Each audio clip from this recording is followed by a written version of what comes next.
मित्रांचे जसे किस्से, आठवणी, मदत, मजा या सगळ्या गोष्टींबद्दल बोललं जातं, तितकं मैत्रिणींबद्दल कुठं बोललं गेलं नाही. मुलींची मैत्री थोडं स्वार्थ साधून असते, पण काही मुली या खरंच मित्रांसारख्या जीव लावतात आणि मित्रांसारख्याच अडचणीला उभ्या राहतात. फार कमी अशा मुली असल्या तरी त्यांनी मुलींवरची लाज राखलेली आहे. मित्र रात्री अपरात्री धावून येऊ शकतो, पण मैत्रिणी येऊ शकत नाही. त्यांना जितकं शक्य आहे तितकं त्यांनी मदत केली तरी मित्रांसारखीच झाली. मित्र मैत्रिणी म्हटलं की त्यांना वेगळ्या दृष्टिकोनातून पाहिलं जातं.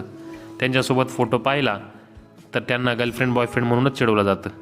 काय वेळेस असू शकतं हे खरं, पण प्रत्येक वेळेस अंदाजच बरोबर नसतात आणि म्हणून कदाचित मैत्रिणीबद्दल कुठे एवढं बोललं गेलं नाही. ज्या आहेत खरंच मैत्रिणी, त्यांच्या मैत्रीचे किस्से खूप आहेत, पण कदाचित कोणी समोर आणले नाही. मैत्रिणी मित्रांसारखी शिव्या देणारी, समजवणारी आणि मित्रांसारखा जीव लावणारी असू शकते. ज्या आहेत अशा मुली, तर त्यांना सांगणं राहील की फार कमी आहात तुम्ही. प्रत्येक मुलीचं एवढं मोठं उदार मन नाही जे अडचणीला मित्राला मदत करील. अशा मैत्रिणी असतील तुमच्या तर बिनधास्त स्वीकारा. लोक गैरसमज करतील तर करू द्या. लोकांचं कामच आहे ते करणारच. आपली मैत्री मात्र स्वच्छ ठेवा.